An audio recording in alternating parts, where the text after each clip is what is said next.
Hello again, everyone. Welcome to the Lockeroom podcast. I'm Daryl Natil.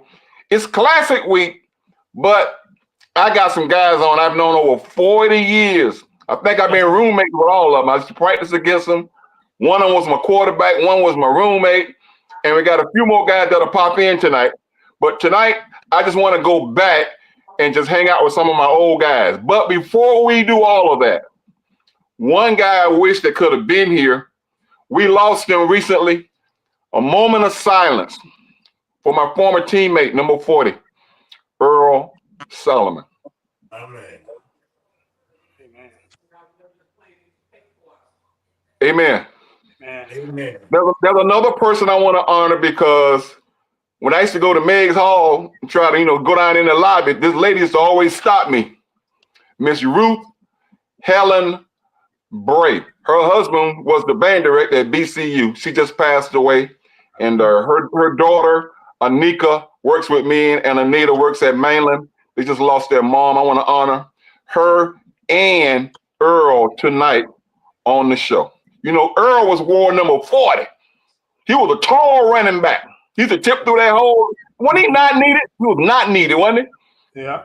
Yes, he was sir. not needed. He used to tip through that hole, but he can run. Let's see what this is. I got another Wildcat coming in. Can't see him. Where is he? Charlie B trying to come in. Charlie B is in the house. Yes, Charles Bethune. That's my man. I'm about to do a class on technology for my former teammates, so we'll know what we're doing. But it's great to have you guys on. It's Classic Week. I know we got all kind of stories that we can tell about the Classic. When we played in the Classic, I think we all played in Tampa, and we played I think we played in Orlando too. When they remodeled the stadium, we played in Orlando when Nasty Hank scored all those touchdowns, and we beat the Raptors 34-0. So this is a great weekend. I hope to see some of you guys over in Orlando. But let me introduce some of my guests. In the middle, former defensive back from Jacksonville Ribault High School, retired coach. He wore number 37. Did you wear number 37? 38. He wore 37. Let me see if I can find it. He wore 37 38. And he wore 38. He moved up a little bit. Hey, he used to wear tassels on his socks. Everybody had a swag. He used to wear tassels on his socks during the season. Let's welcome Coach Art Mallory. Art, welcome to the broadcast. It's welcome. Thank you for having me. Appreciate you, my brother. The next guy over to the right in the burgundy. See, I work sports information, so I got all his bio. I got his bio.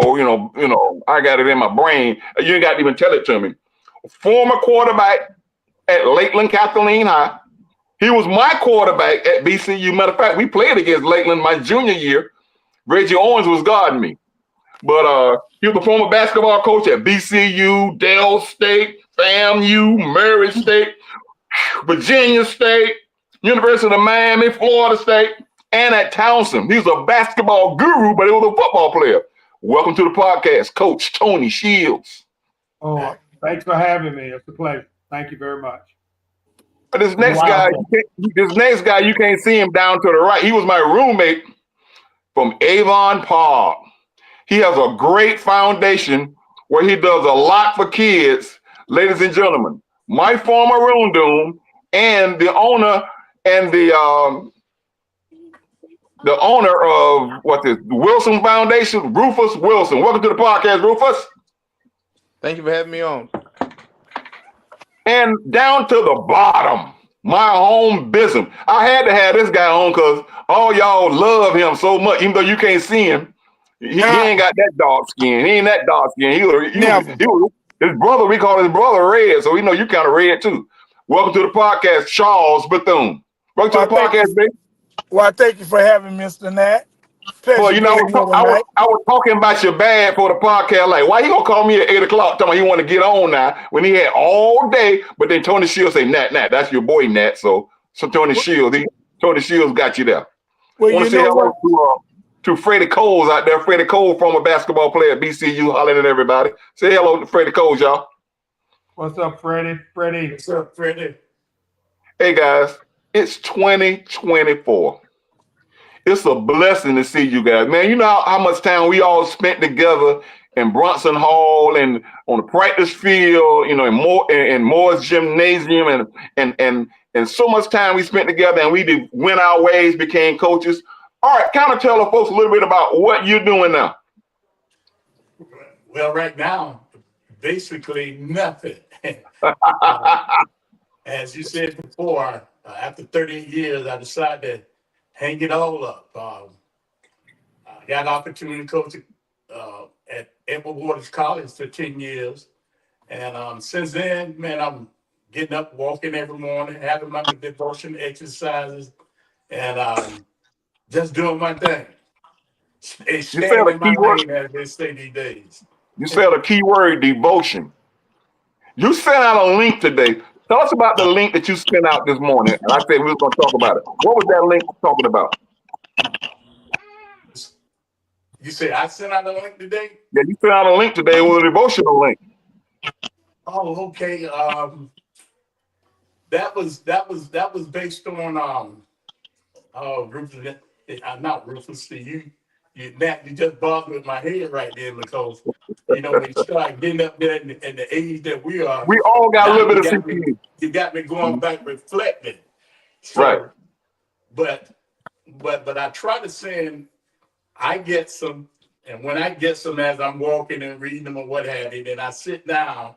Then now I'm sending them out to everybody else for the most part. So the link you're talking about, I might have heard 8:30 this morning while I was walking, and since then, um, because there are several links that constantly going out from time to time that I'm Okay. receiving. So I make sure you guys get those links as well. But to be specific and actually say which one, because it seems like all of them tie in with one another in terms of a basic prayer, period.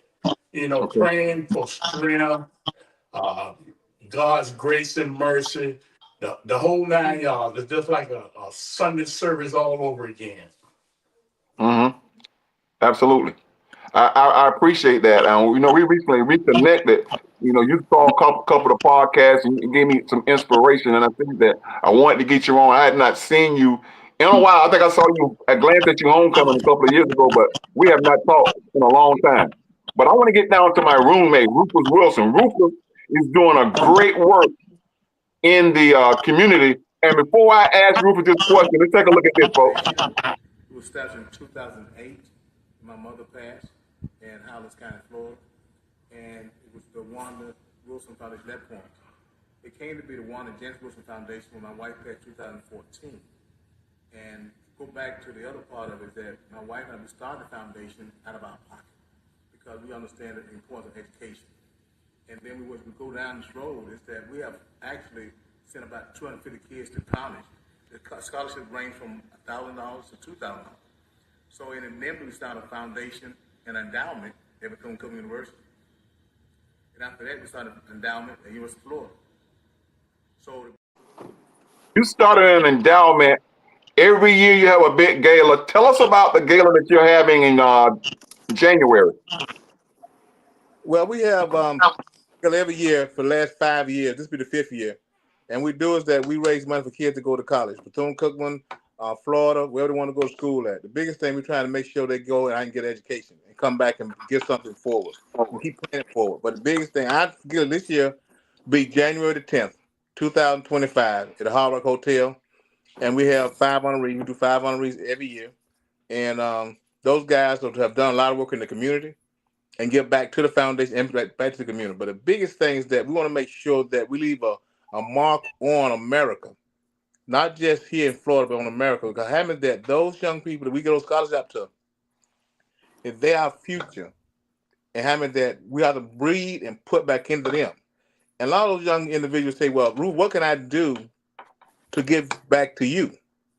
I say, there's a cost to this. There's a cost to this. And you have to pay me.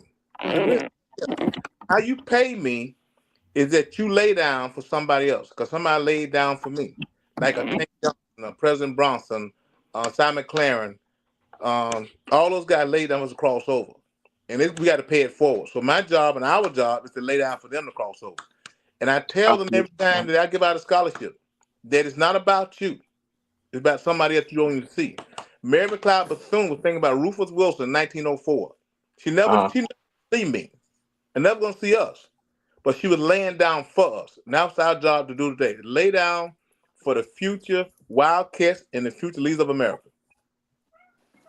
Thank you, Rufus. And we got Miss Mary's great-grandson now on the screen. But before we go to him, I want to slide over to my quarterback.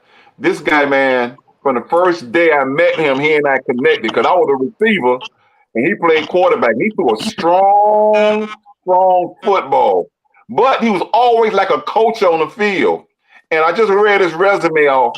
This guy coached major college basketball for a number of years.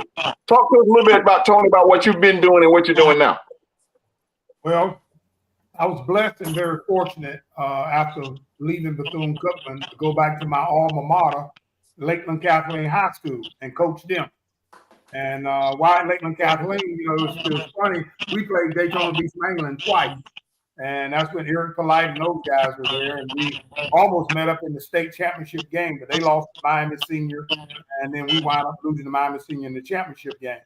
But through the years, I was blessed that Coach McLaren, after my football career, I wanted to be a football coach. But back when we started in the 70s, there were not a lot of black high school head football coaches in the state of Florida in the early 80s. So my principal, Willie Speed, was a Bethune-Cookman College graduate. And he said, I can't give you football, but take the basketball job. So I wanted to prove to them that I could coach. So I just took the first head job they gave me, which was basketball. And from there, had some great things happen for me. From my high school alma mater to my college alma mater, the University of Miami, the University of Florida State, the Towson University, Virginia Union with Charles Oakley and Ben Wallace, all of them where they play. So I worked at a lot of historical black colleges and universities, and twice in the MEAC, 2 times in the CIAA, as well as all 3 schools in Florida. By the way, Nat, I was associate head coach at Florida A&M University for 3 years as the basketball coach.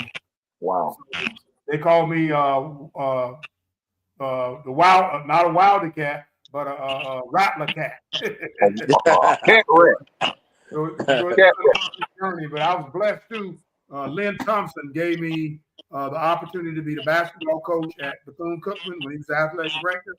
But also, Coach McLaren handpicked me to be his first full-time assistant at Bethune-Cookman in 1982. And after Coach McLaren did that, he retired the next year. And everybody know what happened then. When he retired, he took over for the football program. And then when he took over the football program, during that same season, Coach McLaren was the MEAC football coach of the year, and I was the MEAC basketball coach of the year. First time in history that has happened. So a lot of people not aware, but we were both coach of the years the same year in the MEAC. Wow. Okay. Down at the bottom, we talked about Miss Mary. We got Miss Mary's great-grandson. He played in that same secondary with Art Mallory. Charlie B, talk to the folks. How you fellas doing, Wildcats? Yeah. Doing good. Well, it was an honor to play with upperclassmen as a freshman, red shirt, with the likes of Arthur Mallory, Robert Lockett, Gordon Sunkett, Fruit Reginald Owens. I mean, that was a privilege, Nat, because when I look around at some of the other guys that was on the same level of competition that was trying to get on the field and me getting on the field before them, I took that as a compliment, not only to myself, but for Coach Wyatt to put faith in me to allow me to be on the field with those guys. What I've been doing for the last 22, 23 years is being in education as a physical education, health teacher, K through 12. And now I am actually still working. I work as a recreation specialist with the City of Daytona Beach Parks and Recreation. I just left a meeting with the Daytona Beach Housing Authority as an ambassador to allow my skills and my heritage and my living here in Daytona Beach for all the years that I've grown up here and lived here to make a change in Palmetto Project where Percy Williamson grew up and all his childhood life, to in turn take that area and redevelop it. So I've been in a meeting since 4:30 this afternoon. That's why I was late coming to the call. All Where I right, I had give to you a do break. a presentation in regards to Palmetto Project, Caroline Village, and Soul City, which has been decimated by Hurricane Milton and Helene in the last 2 months. Yeah. All right, I give you a break, but you was working. You was working. I'll give you Grinding, a break. cat. I'm grinding. I'm Right. community based, and I'm trying to make a difference here in Daytona Beach where my grandmother left off. Okay. All Yes, right, sir. guys, let's kind of change bases a little bit. I'm gonna give everybody a chance to come back around again. You know, we all went to the great BCC. We wore that maroon and gold. My favorite was all gold with them small pants on that up to my thighs. Squeeze, But I want everybody squeeze to give ball. me a quick story of your favorite moment at BCC. Rufus, what was your favorite moment at BCC?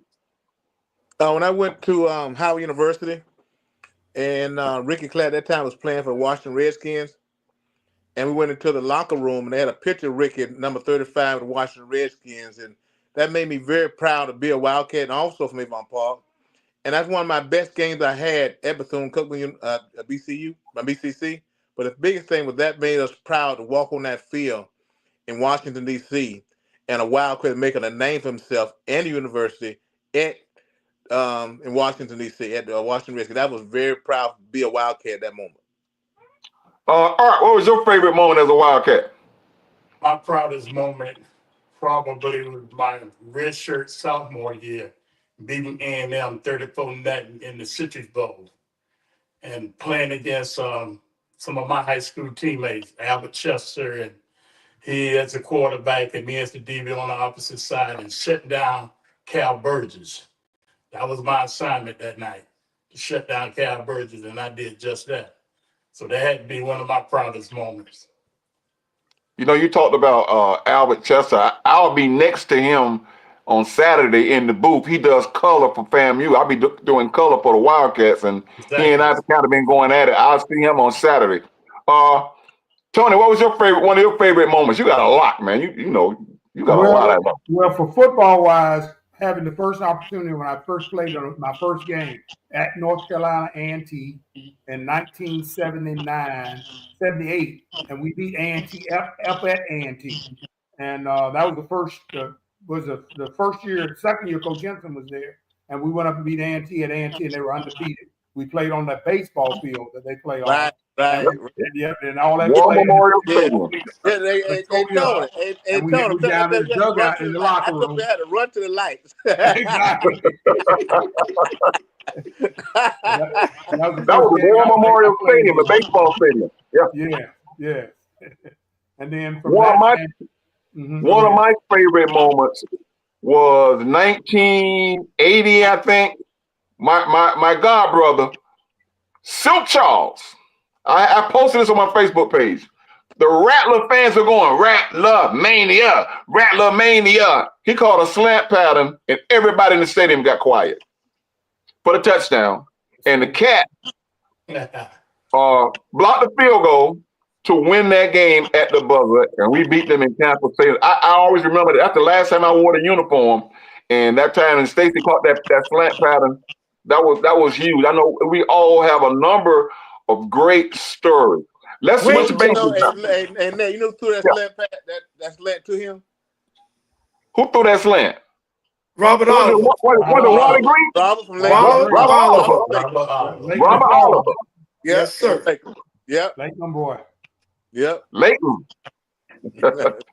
We called him Wally Green. See, we had so many nicknames. We had some, I ain't know Trevor's real name till his junior year. Yeah, they say he looked like a guy named Wiley Green who played at Bethune. Yeah, man, that's crazy, man. That's crazy. All right, let's switch the bases a little bit. You know, we all now in our 60s. Tony, you know 70s yet, Tony? I'm just joking. I'm pushing it. But Art is the oldest. but looking at today's athletes and the kind of athletes we were. What's your opinion on today's athletes, B? You work at the stadium, B. You see all the high school kids, you see the Pop Warner kids and the JUCO kids. What's your version of today's athlete, Charles? Spoiled. Feel like they're entitled. Mhm. You was a great Pop Warner kid. If you had a middle school program, you was great in middle school. You get to go on and play on a Saturday because your Friday game's over with. You go to a university and you feel like you're supposed to be on the field, whether you like the coaching or not. And not only that, you have no teammate bond with any of your players you're playing with. You're a selfish player. That's what I see, man. Wow. Tony, you are a college coach. You had to recruit. You had to do all of that. Oh, Mr. Kim Gibson said, hello, guys. He's over in Orlando enjoying the brisk weather. Glad to see everyone. You know Kim Gibson. You know who Kim is, the baseball player and the camera guy. Hey, Kim, thank you for joining in us tonight, Kim. But, Tony, you were a college coach. You coached all over the United States, and you had to recruit. You know, you got the portal now. You got NIL. What do you see, Tony? Well, you know, the athletes in our generation, it's not a difference in the athleticism and the talent, but the equipment, the weight, the strength and conditioning, the training, everything that makes a big difference in the way that they're processed. But the athletes are the same. But the NLI, I don't know if I could coach in that era because, I mean, I'm not against players being paid, but what can you tell a young man that's making $1 million? What can you tell a family when you're coming in selling a college or a university on education, on getting a good degree, on being a good citizen, contributing back to your society? We couldn't sell NFL, we couldn't sell the NBA, you know, being at the HBCU, we could sell what the university provided. Education, protection, a family environment. Now with the NLI, I mean, you know, what do? You know, from a financial standpoint. Sure enough, we all was in an era where we left hungry a lot of nights to the dorm, coming back from a football game, leaving practice. So we understand that, but we know we don't want our kids to be in that environment, and we want everything to improve and get better. But nowadays, it really hurt the HBCU and the smaller level schools, the NIL. It has really changed what we can do. So the talent, you know, it's going to be very hard for us to play catch up. Okay. Mr. Art Mallory, you played defensive back. You was a captain. You know, you was kind of flamboyant. You kind of remind me of this young fella right here. Travis Hunter. Tell us about Travis and the flamboyancy he has, the athleticism that he has. Can everybody turn their audio off until I get to you? Somebody feeding back. Okay, thank you. Tell us what your opinion is of Travis Hunter. You DB, wide receiver. Of course, I love him. You know, it's a difference between being cocky and confident and conceited. And I think the word that sits in the middle of all three is the word humility. And see, he has that. And that's what makes the DBs a little different from all of the athletes on the field, because we have to have every one of them to be as successful as need to be to play those positions that being played, whether you're out there on the island or whether you at the safety or you in the box coming down making plays. The secondary best athletes on the squad. So Travis Hunter, yes, he's my type of player. Reminds me a lot of me. Hey, part two to this question. You know, you were a coach and an athletic director. You had a kid like Travis. What would you tell him in high school? What would you tell him as far as being recruited and what to do? Well, it wouldn't be about what's going on the field. It would be off the field. making sure that he's taking care of business in that classroom first. And as I said, being that honorable person, always showing the respect to his elders. You know, those basic tidbits that he needs to have to be a successful person, period. But wouldn't have to worry about what's going on the field because he's equipped with all of that. Um, you know, and I concur with some of the things that Tony Shield and Charlie B had to say about the athletes now. They're number one, they're not as good as they think they are, and number two, they know more than their coaches. But for the most part, um, they they have what it takes to do whatever needs to be done, and you have to give them credit for that. But you know, my roommate down at the bottom, Rufus Wilson, was a running back. And we see now, Rufus played a little pro football too. Pittsburgh Maulers, right? Yes, Oh, yeah, you think I ain't know that, boy? I remember that. But when you look at the pro game now, even the college game, running backs are a dime a dozen. The value of a running back has gone down so much in the NFL. How do you feel about the value of the running back now, Rufus? the game have changed. They spread everybody out. Right now, they're Yeah. throwing the ball a lot, so you're not touching the ball as much. So the Mhm. value goes out to the wide receivers, you know, because I mean that's where the ball is being tossed to, and then defensive back. So that's what most value at.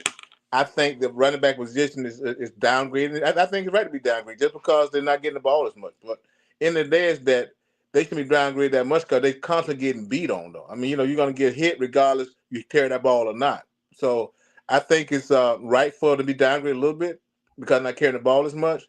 But in the days that they're a valuable point to the offensive side of the ball. Okay. Now, this season, the Cats been rebuilding our program. I know you guys are really uncomfortable with what you're seeing on the field, but in my eye view, I've been with the Cats all season. I've seen them actually improve over the last month, starting with the Mississippi Valley State game and the Jackson State game. We're going to Orlando this week and play a Florida A&M team that's kind of reeling. They come in 5-5 almost. We see their program slipping and we see us moving up. Do you think this weekend would be a great opportunity to take a big step to even match their program, Charles? Well, Nat, to be honest with you, I concur with you, brother. Because, you know, I sat there right in that press box with you and we watched 5 games together. And with that being said, I think if the mindset is targeted from, like we used to say, you know, always when we played FAMU, we had an open week before we played the Rattlers. And they came right off the field after a disappointing loss to Texas Southern. I think that we can really come in there this week and shock FAMU just with the mindset that I have seen them struggle with last minute losses. Mm-hmm. I think the coaches are understanding now who needs to be on the field Right. because you made a statement to me earlier this week about them starting some freshmen, true freshmen. And with that being said, when you go against a team such as FAMU, you throw the record out, you play the hottest players, and you give them confidence and let them play. Mm-hmm. That's You know, it. the Rattlers come in saying they're going to be back-to-back champions. They lose their head coach. They lose their offensive coordinator. They lose some players into the portal. Then they slipped against Jackson State, and they've been sliding every since. Coach Cozy, think about this. Coach Cozy has to have some heat under him because he could possibly be 5-6 or even 5-7. They have another game after they play us. They got Alabama A&M, who's really hot. So their program is very critical that they play ball this week. So Tony, how do you see this matchup this weekend? Well, I got a chance to see us in person homecoming, and I saw some other games, but we're a great first half team. You know, we come out the first half, the coaching staff have a great game plan on the offensive side of the ball and the defensive side of the ball. But what has happened, our depth and our rotations, kind of get down, if we have a few injuries here and there, and then it changes our whole game. But if we sustain our game plan, we rotate the guys early in the first half, because Coach Woody and his coaches are doing a good job with game planning, but they got to make adjustments for the second half. And if we make those adjustments in the second half, then I think we'll be okay. Personally, I hope our quarterback is healthy and he's not hurt. And I hope our receivers, as well as our secondary, because we got, like I talked with you, Nat, before, we got a lot of freshmen playing in the secondary. And if our secondary can hold up, I think we'll be in great shape to win the game. I don't think it's an upset. I think that we're talented enough, but the thing is our experience, what we play. 9 guys who are freshmen or sophomores. Yeah. So I feel pretty good about where we are and our opportunity to win the ball game. It's just that we got to play a full quarter game than a 2 and then just a half. And I think we'll be in good shape. And Coach Woody, I want to talk to the DB coach. Okay, since the Wildcats went to a 5-man front 2 games ago, and they went man to man in the secondary, Art, those young kids have really played lockdown football in the secondary. How important is it for your kids to be able to play lockdown and the mentality coming into a game like this, Art? Oh, it's very important. But what's more important than that, the scheme that they got going on up front, because that's where they're going to get all their help from. We banking on that quarterback getting rid of this football right now. And hopefully, if he's doing that, we're in position either to break the pass up or pick the pass off. But anything longer than what the normal seconds are, it's anybody game at that point. But we banking on that front 7 to do what they need to do to make this pass come out of his hand real quick. Okay. They have a thing now called a legacy walk. It's when they get off the bus and they walk into the stadium. We didn't have that. But Rufus, you have had the opportunity to walk in the legacy walk. What is that like? Well, happened that when we did it, when Jenkins started doing it, having it, my wife passed away, right? So having they made me an honorary captain because having had gold. That we started gold jackets because of Ramona and also Janice. So having it had a picture of Miss Bethune. When a lot of people talk about Cookman or what the case may be, until you put on that uniform, until you walk across that campus and say it's so hard to be a Wildcat. I don't care where you go or where you been. You don't feel we feel. Mm-hmm. You don't feel that. You understand going to the gym and actually have to go through all the rigor of being a Wildcat. That's a different animal altogether. Because in the day is that when you walk in that stadium, that went through that rigor.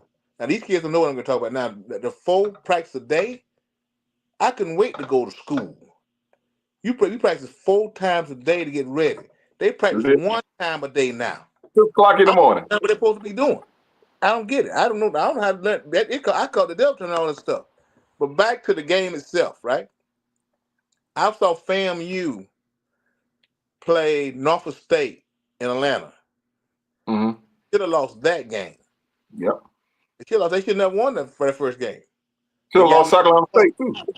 And then what happens is that over the Bethune-Cookman, right? We've been playing games real close and losing them at the end. Now this is not going to sound too great. And it is that when them kids get you to a minute and 2 minutes in that 4th quarter, you got to coach them through now. Yeah. You got to coach them through. They got you where it's for the coaches to coach them through. Now, that's where I see the problem at the end of that 4th quarter, when the game is on the line. Right. When you end up having a penalty, a 15-yard penalty, or whatever it is, personal foul, that's coaching, y'all. That's coaching. That's program. That's the program. When you end up the program wins game for you. That last quarter, it's on you. They got you that close. It's on you now. It's on you. Okay. Anybody got anything they want to say before we pack our bags and go to Orlando? You know, we've been on 30 something minutes. A lot of our friends gonna see this podcast. Tony, you got any parting words? Yes, Yeah, there. man, let me, The first time I saw Bethune-Cookman, I was in the eighth, ninth grade, and they played at the old Memorial Stadium. And they had a song, and they rode the buses around the field. And the song said, "I see the light, I see the stadium lights, maroon and gold I see. Right. Everybody in the stadium, we're gonna raise some hell tonight." That's Yeah. Yeah. what we do in Orlando at the Classic. Get ready, baby. And that was tradition. We all proud Wildcats. We've been through a lot in our football program and trying to redevelop it. But we all think and believe that Raymond Woody is a Wildcat. He's the right guy for the job. We just got to give him time to build the program, and we need to stick with him, and we need to support him and make things happen. One thing that could give this program an unbelievable boost if we can come out and beat FAMU this Saturday in the Yes. Classic. We'll change our recruiting and change the focus of all the young people and the perception of our football program. So we really need this win come Saturday. Thank you. All right, your parting words. Nat, let me tell you what inspired me to come on this podcast. Man, to sit back and listen at Cleve Williams, Pastor Williams, Booker T and Wimp. I don't know whether Roger's been on yet, but if you haven't, you need to get him on. And Rufus. These guys with these foundations, man, and the things that they're doing throughout the communities, the city, and like Rufus said, he want everybody in the world to know what's going on. Man, I just want to commend you all, along with you, Nat, on a great, wonderful job that you guys are doing and how you all are representing Bethune-Cookman College. I'm in awe of that. Mm-hmm. Appreciate it, my brother. Charlie B. With that being said, Brother Mallory, my family, with me being the president and the spokesperson of Al Bethune Jr., I am starting my Mary McLeod Bethune Family Legacy LLC, Okay. and I'm going to be reaching out to those because my goal is to not hand my scholarship to Bethune-Cookman University to hand to a student, but me personally hand the student that I'm going to choose for scholarship monies to with their family in a setup such as a podcast, because I feel as if I put my due diligence and reach out to those that I will be speaking to in reference to donating to the foundation, I don't need BCU to give me any gratitude or honor for doing what my grandmother started when it comes to giving back to the students that I want to see become great for attending Bethune-Cookman University. That's That's awesome. my spiel. Awesome. And Kat, Yes, sir. one more statement, because I'd be remiss, man, to leave here and Go ahead. not say nothing about this guy. Man, if I had to sit down and talk about Alan Wyatt, we wouldn't have enough time in this show. But I always tell him, you know how much I love you, how much I appreciate you, and all of the things that he did while we were there at Bethune-Cookman College. How he took care of us not only as players, but this guy was a real mentor. He was Mm-hmm. he was my everything, and I just want the world to know, yes, I am a Alvin White boy, and that's my pops. All right. Before there was prime, there was shine. Yeah. Oh yeah. That's right. That's Call right. it, call it. I like How that, you Tony. fire? But I want to add something to that. In December, okay, let me tell you a quick story. Homecoming, I was walking through the parking lot at tailgate, and I got stopped by a young man by the name of Bruce McFay. He's from Daytona Beach, and he said, "Hey man, I need you." I'm like, "What do you need?" He said, "I need you to speak to the men at my church." So for a year, I've been sitting on a program, a men's program and a youth program called Gene and sneakers. If you look at my Facebook post, you see a picture of jeans and sneakers. So in December 15th, I'll be at St. Luke Missionary Baptist Church in Daytona. I'll be speaking, and I'm going to unlaunch jeans and sneakers, and then jackets, jeans, and Jordans. I will unlock that in January. So guys, I love all y'all. I love the bond that we got at Bethune-Cookman University, Bethune-Cookman College. Yeah. Hope to see you Saturday in Orlando. We out of time. Never, ever, ever out of world. Hail Wildcats. Hell, Hell, Wildcats. Wildcat. Good night, guys. Good night. Good night. Matt. Rufus. Yes.